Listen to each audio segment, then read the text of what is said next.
Living in our sticks and bricks, we didn't think twice about the internet, where it was coming from. We just didn't have to worry about it. It was just there, like magic.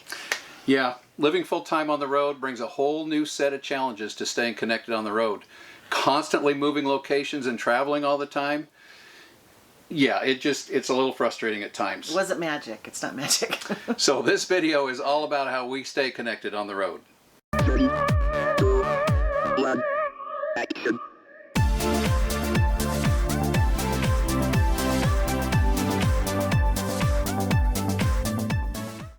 Do you know how many connected devices you've got in your RV?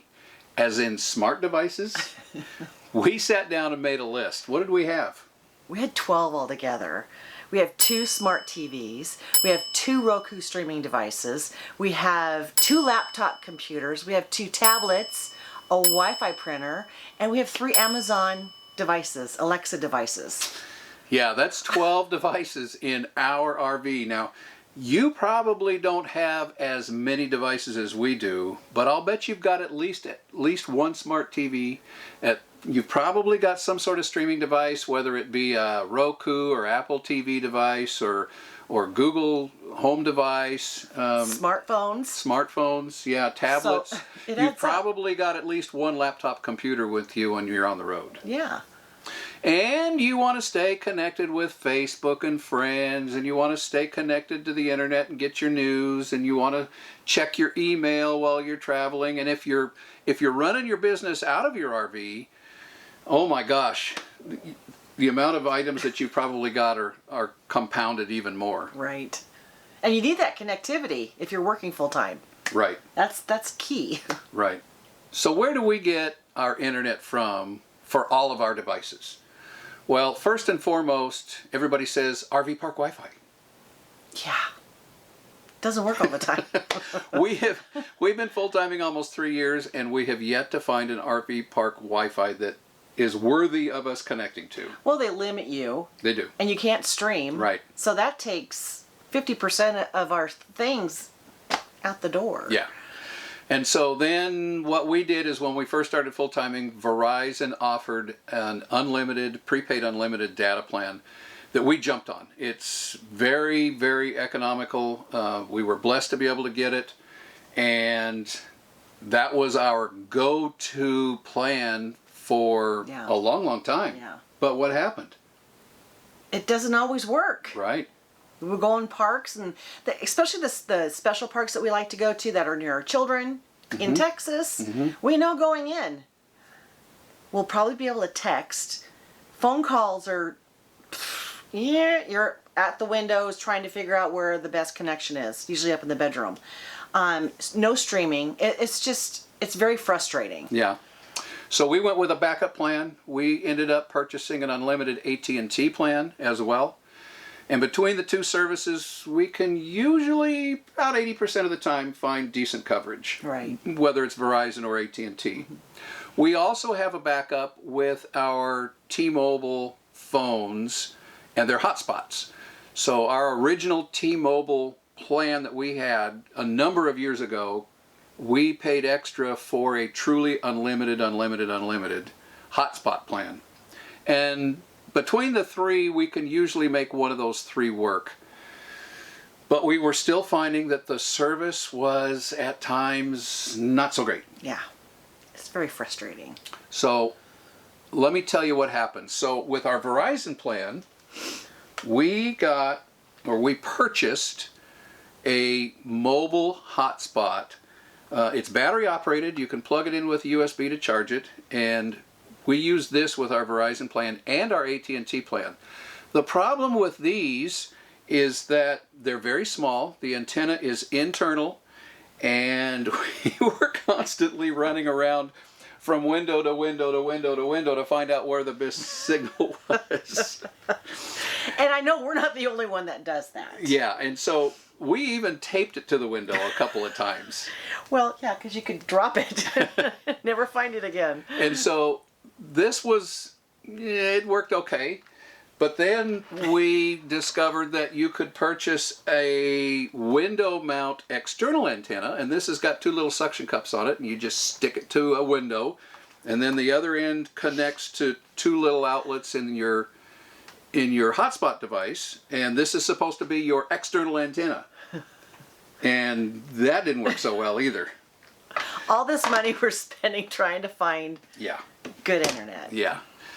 Now another issue is every Wi-Fi device that broadcasts Wi-Fi, whether it be your RV park, whether it be your mobile hotspot or the hotspot on your phone, they all broadcast on a different Wi-Fi signal. And it's called an SSID. And it has a name to it, so you have to name your hotspot device. You have to name, we have two, so we had two hotspot device names. Our phones had a different hotspot device name, and so we were constantly changing. Remember those 12 items that we had, those 12 connected items? Every time we changed our Wi-Fi source, we had to go around and change the network settings in each of those devices that we wanted to use on the Wi-Fi.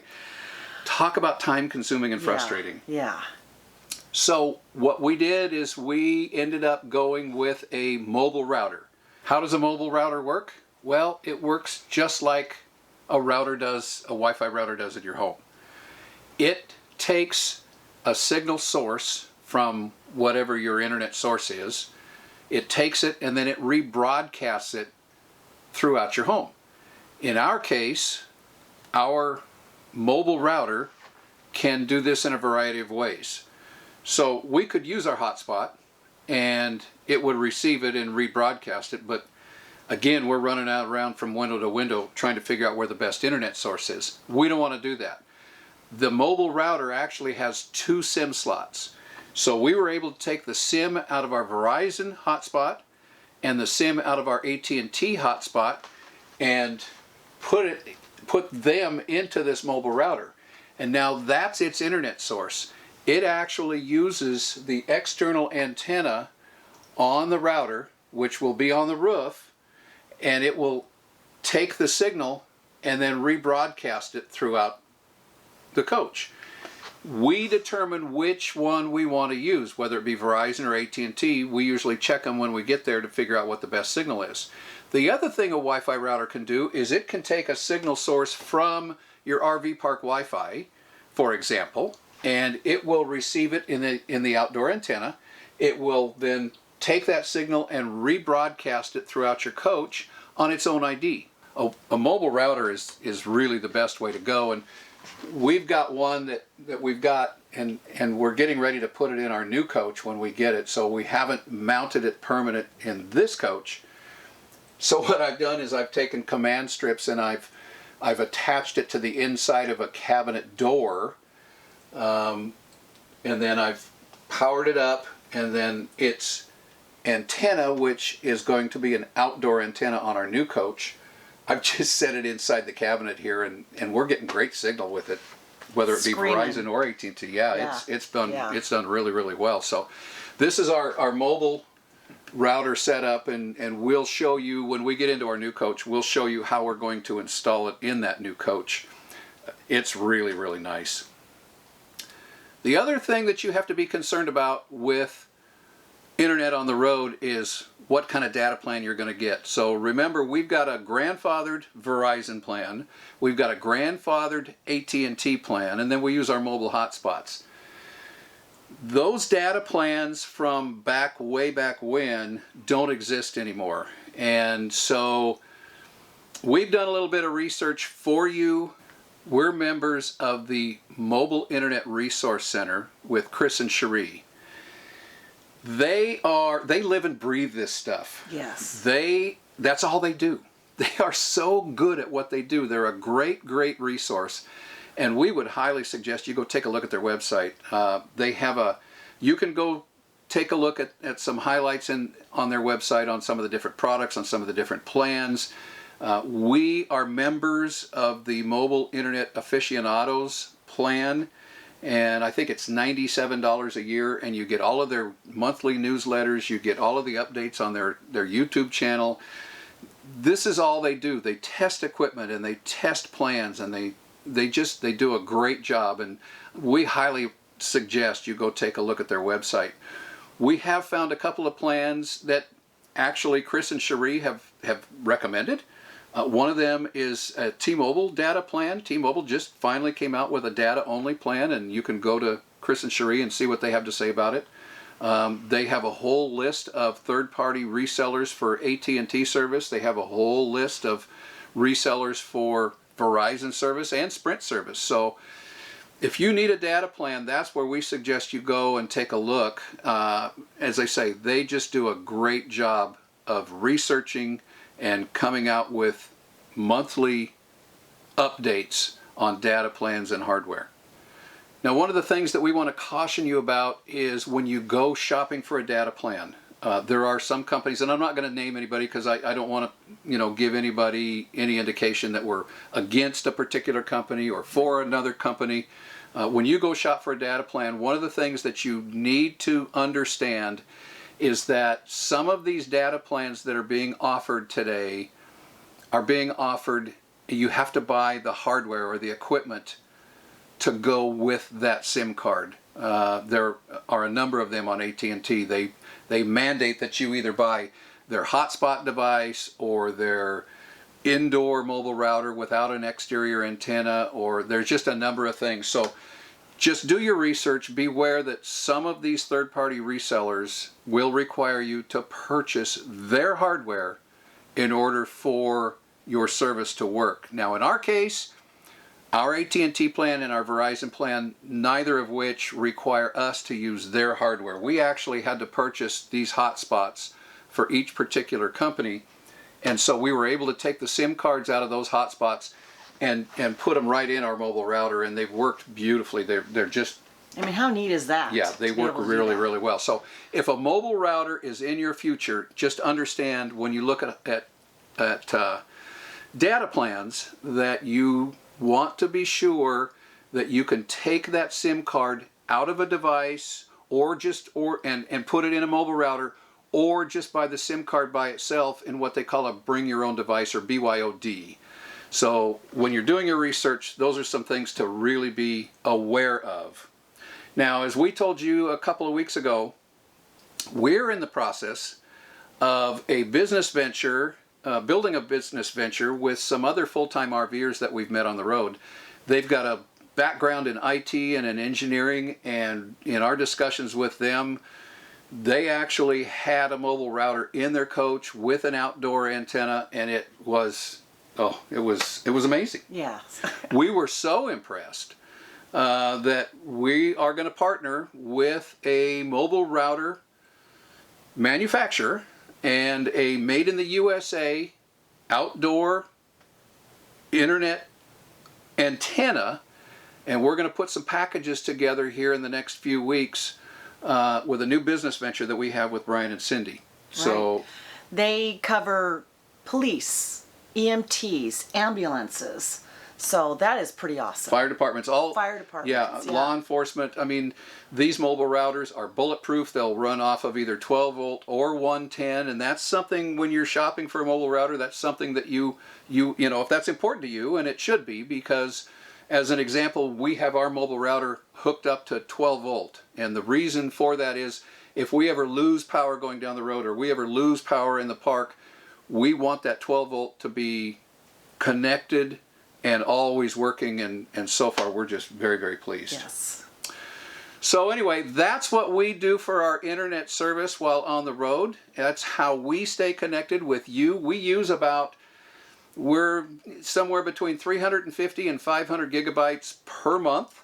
That may sound like a lot, but actually, if you were to look at how much data you use to stream TV or to watch YouTube or to connect on the road, I think you're going to find that you're going to use quite a bit of data, and like a 15 gigabyte plan may not be enough for you. You have to kind of figure out what your usages are, what your particular situation is. Like I say, ours is a little bit different with our YouTube channel. We're constantly uploading videos every week. We're constantly sharing data with other creators, and so we do use quite a bit of data, and we stream a lot. We mostly, that's all we do is stream. Yeah. Anymore. Yeah, we stream an awful lot. One of the other things we want you to be aware of is right now, a lot of RVers that we talk to say they're buying a cell booster. And there are 3 or 4 different companies, manufacturers out there that supply cell boosters. And we've got first-hand knowledge on cell boosters. Do your own research, but what we have discovered is cell boosters really are not the answer. We spent quite a bit of money. We spent almost $1,000 on a cell booster at one point with an outdoor antenna. And it just didn't work, guys. Yeah. We've talked to a number of RVers that have purchased cell boosters, and they say, yeah, it's given me 1 extra bar, or, you know, whatever the case may be. And again, we're not engineers, but in our experience, the cell booster just has not been the answer. And 1 extra bar is not that big. No. And a lot of times, if your signal is noisy anyway, you know, with a low dB rating, just to boost that signal, that noise is going to make it worse sometimes. So just do your research. Get online and do your research. There's all kinds of information out there. As I say, we've spent the money, and we're sorry we did, but it is what it is. So hopefully we can help you guys save some money. Yes, this information we give you, we really hope that this will save you money in the long run. Just like we tell our children, learn from us. Yeah, learn from our mistakes. Don't do your own mistakes. Go out there and research and listen to this, and pick out the one that is best for you. Yeah, we wanted to share our internet service and how we stay connected on the road. Hopefully that answered some of your questions. I know you've probably got 1,000 questions, anywhere from very basic clear up to well above our heads, and we'll do our best to answer what we can. We've had experience now being on the road for over 2.5 years. We know what works for us and what doesn't work for us, and we're happy to share our experiences with you and hopefully steer you in the right direction for your research anyway. Yeah. So we're going to wrap this one up. We are still here in Elk City, Oklahoma, but not for long. But not for long. I was just going to say, just for a little while longer. We did get some good news. We're going to share that with you hopefully next week, and maybe in our Sunday newsletter. Who knows? Yeah. So thanks for coming along, guys, from Elk City. It all starts with an idea. We'll talk to you next week. Bye-bye. Bye.